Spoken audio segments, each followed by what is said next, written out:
Hello viewers, আসসালামু আলাইকুম। কী অবস্থা? আশা করি সবাই ভালো আছেন। মাহি এনিমেল হাউস চ্যানেলের নতুন একটি ভিডিওতে আপনাদেরকে স্বাগতম। এই হচ্ছে আমাদের পাখির একটি কলোনি, যেখানে আমরা মূলত বর্তমানে কিছু পাখি পুষতেছি। তা আমাদের সেট আপে ইনশাল্লাহ কিছু মরগ আনার আমাদের প্ল্যান প্রোগ্রাম আছে। তো আমাদের এই যে ব্রিডিং সেট আপের পাশে আমাদের একটা পাখির কলোনি ছিল পূর্বে। বর্তমানে তো ওইখানে কোনো পাখি নেই। আমার অনেকগুলো পাখি মারা গেছে দুঃখজনকভাবে। কিছু কি হয়েছে আমার ঠিক জানা ছিল না, কোনো কারণে পাখিগুলো মারা গেছে। তো এইখানে মূলত একটা কলোনি ছিল পাখির, যেখানে আমরা পাখি ছেড়ে পালতাম আর কি। তো এখন এই কলোনিটাকে কাজে লাগাইতে চাইতেছি মুরগির জন্য। এখন নিচে যদি আমরা মুরগি ছেড়ে দিই, সর্বোচ্চ আমরা মুরগি পালন করতে পারবো 5 থেকে 6টা। চিকন একটু চড়াতে 3 ফিট, লম্বা তোলা 8 ফিট।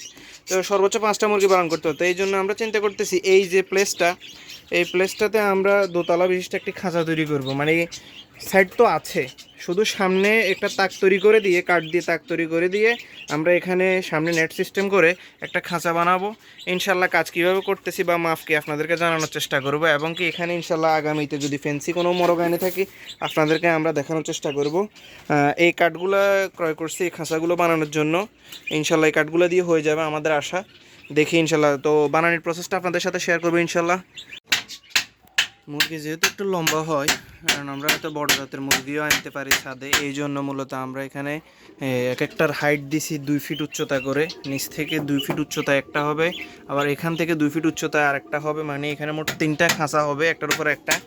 তো ট্রে সিস্টেম করতে গেলে ট্রেতে খরচও বেশি এবং কি জায়গাও অনেক লাগবে। এই জন্য আমরা ট্রেটা না দিয়ে নিচে একদম কাঠ দিয়ে তৈরি করে দিব। ওখানে আমরা করাতের ভুসি বা কাঠের গুঁড়া বা ধানের তুষ দিয়ে তখন আমরা মুরগি পালার চেষ্টা করব। আলহামদুলিল্লাহ কাজ চলমান, আমরা আস্তে আস্তে কাঠগুলো ফিটিং করতেছি। কাটি আর কাঠ আরও আছে ইনশাল্লাহ। আজকের ভিতরে তো শেষ হবে না ইনশাল্লাহ। যে সময় শেষ হোক আমরা আপনাদেরকে পুরোটা তৈরি হলে কীরকম লাগে আমরা আপনাদেরকে দেখাবো ইনশাল্লাহ। হ্যালো বন্ধুরা, আলহামদুলিল্লাহ ঘরের কাজ এখনও চলমান। মুরগির জন্য নতুন যে সেট আপটা তৈরি করতেছি ওইটা এখনও চলমান আছে। হ্যাঁ, সন্ধ্যে একটু হয়ে এসছে, এই জন্য লাইটটা দিছি মূলত। এখানে 3তলা বিশিষ্ট খাঁচা হবে। নিচেরটা হবে ফ্লোরে, এটা মূলত ছাদে ঘর। নিচেরটা হবে ফ্লোরে, আর উপরে দুইটা এরকম কাঠের পাটাতন দিয়ে দেবো। এবং কি এই সাইডে একটা কাঠ হবে এইভাবে সাইডে, এই পাশে চারপাশে 4টা হবে আর কি, যেন মরগগুলো খুব সুন্দরভাবে থাকতে। এখানে 4টা মরগ ইজিলি থাকতে পারবে, একটা মেল 3টা ফিমেল। 3তলা হবে, এখানে আরও একটা হবে এই পজিশনে। উপর আর একটা খাঁচা হবে ইনশাল্লাহ। কাজ চলমান আছে, শেষ হলে আপনাদেরকে দেখাবো ইনশাল্লাহ কীরকম হয়। আর নিচেরটা একটু বেশি অন্ধকার, ইনশাল্লাহ এটাতে আমরা লাইট দেওয়ার ব্যবস্থা করে দেবো ইনশাল্লাহ। খুব ভালো লাগবে।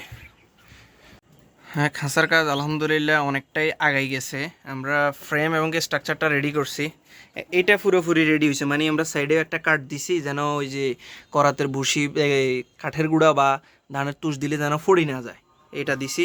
এখন উপরেরটা তো সেমভাবে আমরা দিমু, কিন্তু আমাদের কাঠ একটু শর্ট ফুটছে, কাঠ আরও লাগবে। এখানে ইনশাল্লাহ যদি ফ্যান্সি মরগ উঠে ব্রাহ্মা মরগ উঠানো যাবে।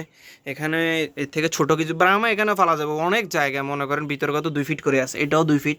তো মনে করেন যদি সাপোজ কোয়েল ফাঁকি ফেলে, আলহামদুলিল্লাহ এখানে প্রায় সবগুলা মিলে প্রায় 200-300 কোয়েল ফাঁকি ফেলতে পারো।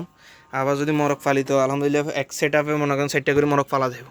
মোট 3টা, নিচে একটা, মাঝখানে একটা, উপর একটা। উপরটা বেশি বড় হয়েছে, তো উপরটাতে যদি বড় কোনো মরগ ফালি ইনশাল্লাহ এটাতে ফালা যাবে ইনশাল্লাহ। তো কীরকম হয়েছে সবাই জানাবেন। মানে আমাদের খাঁচাটা বানানোটা কীরকম হইতেছে একটু জানাবেন। দরজা বানানো এখনও বাকি আছে, ইনশাল্লাহ দরজা আমরা তৈরি করবো খুব শীঘ্রই। আসসালামু আলাইকুম।